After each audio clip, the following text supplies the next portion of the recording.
Over the past month or so, the last operational Vulcan bomber has been pulling in crowds on its farewell flypasts.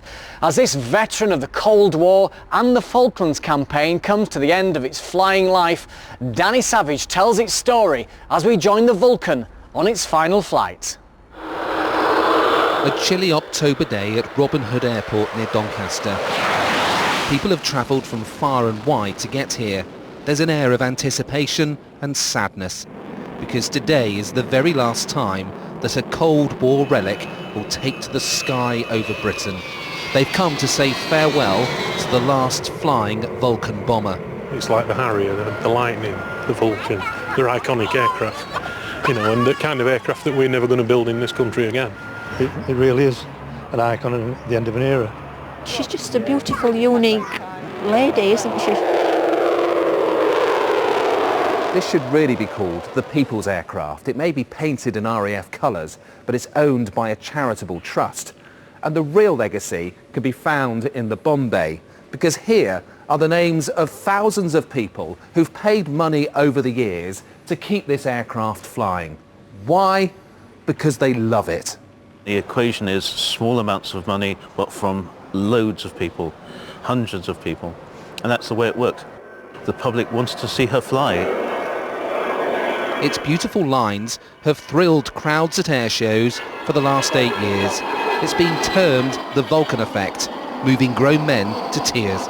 One gentleman stated that he thinks he must have got some grit in his eyes because his eyes were running so much.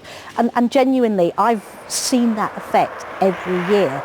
It all means something when you stand there and you look at the crowd, and especially the children. You see this look on their face.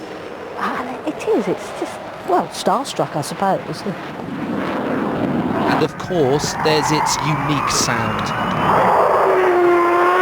The haunting howl, which can send shivers down the spine of anyone who remembers the Cold War. Now the world's first delta-wing four-jet bomber, the Avro Vulcan. And what an entrance it made to the aviation scene back in 1952. Just a few years after the end of the Second World War, Britain had a jet bomber which people swooned over.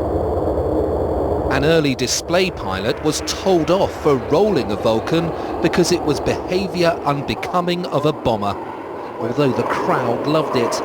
Undeterred by such a ticking off, another test pilot pulled a full loop at a later air show. Now you must turn at once to Tony Blackman. There he goes. He's now on the top of the loop. He's over the top and he's rolling out. What happened at Farnborough was... Speaking to us from Australia is that same test pilot. Tony Blackman remembers that week well. He even took passengers. To my surprise, our press officer said a lot of the secretaries wanted to fly in the back during the show. And so I agreed, all right, I'll agree to train one every day and they can fly in the back. And my wife came down on the weekend and said, hey, what's going on? I better have a go at this in the back as well. Tony went on to spend his career flying the bomber, which handled like a fighter. He even delivered Vulcan 558 to RAF Waddington, straight from the factory. Amazing how well the team have managed to keep it serviceable all this time. But it relied on support, obviously, of the engine and the airframe manufacturers, and it just has to come to the end. Air displays after this will seem very dull. Attention, attention.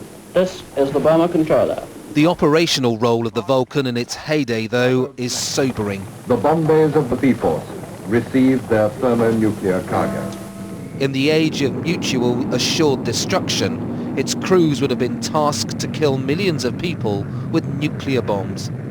The one bomb that we had in our aircraft was roughly equivalent to all the bombs that we dropped on Germany in World War II.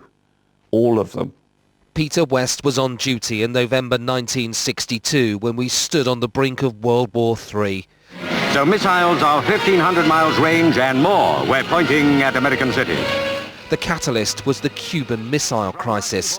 With the prospect of Russian nuclear missiles being delivered by boat to Cuba, just 90 miles from the US mainland, the Americans and Russians squared up to each other at sea. The message from America was back off or else.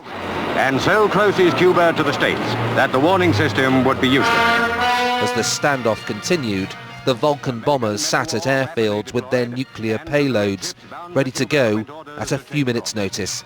We were not going to come back. Any of us that might have got back would have been shot down by our own side, because they're going to see these things coming from the east and they're not going to bother about whether they're Soviet or what. We had no illusions about that. This was definitely going to be a one-way mission. Mercifully, Peter and his V-bomber colleagues never had to use the H-bomb.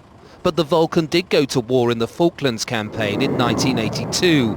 It was the plane's most famous mission and was called Operation Black Buck. Black Buck was a mission to get a bomb on the runway at Stanley. Admiral Woodward reckoned his first task was to put that airfield out of business, which was precisely what we did. Martin Withers was the pilot. It was an extraordinary feat, a round trip of nearly 8,000 miles over featureless sea from Ascension Island. The Vulcan had to be repeatedly refueled in mid-air and was running on vapours as it desperately searched for its last tanker on the way back. And there he was, with his hose streamed out of the back on the lovely blue sky, first refuelling we'd done in the daylight, and it was, the most beautiful sight in the world. It was a triumph for the old V-Force aircraft. But such a sortie only prolonged the life of the Vulcans for a few more years. XH558 was officially retired from service in 1993 and taken to Bruntingthorpe in Leicestershire. The Vulcan to the Sky Trust got hold of it a few years later and brought her back to life. 10 years of work and millions of pounds, including a lottery grant later, she flew again in 2007. So this is the cockpit of Vulcan XH558. It's fairly small and the view isn't fantastic. Martin, just give us a quick whip round and tell us roughly what we're looking at. Right, what you've got here is the original in-service part of the aircraft. You've got the engine instruments. As you move the throttles, obviously expect the RPM to increase. This one will wind up and away we go. The nuclear bomb even influenced the look of the Vulcan. Rather limited visibility because the aircraft was designed to fly at high level, to be a bomber from high level, and so lookout wasn't that important. And also it was important that in the nuclear strike role that we were able to cover all these windows, both the windscreens and the side windows, to black the whole thing out so that we didn't get affected by the flash.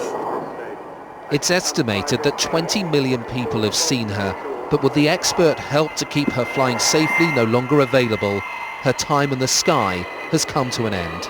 She is the last all-British four-engine jet aircraft flying in the world. And when we stop flying, it's the end of a major chapter.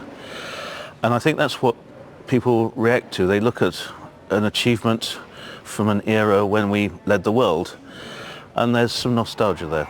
I know people will be very sad that it stopped flying, but the aircraft will be retained in running order. We will start her up, we will taxi her, and she is destined to be the centrepiece of a new activity to inspire the young. And so this plane will never fly again, but it's had such an extraordinary effect on so many people. This plane may be gone from our skies forever, but for anybody who saw it, they'll remember it for the rest of their lives. It is like a funeral almost, this. You know, we're now going to have a little bit of a wake because she won't be flying anymore.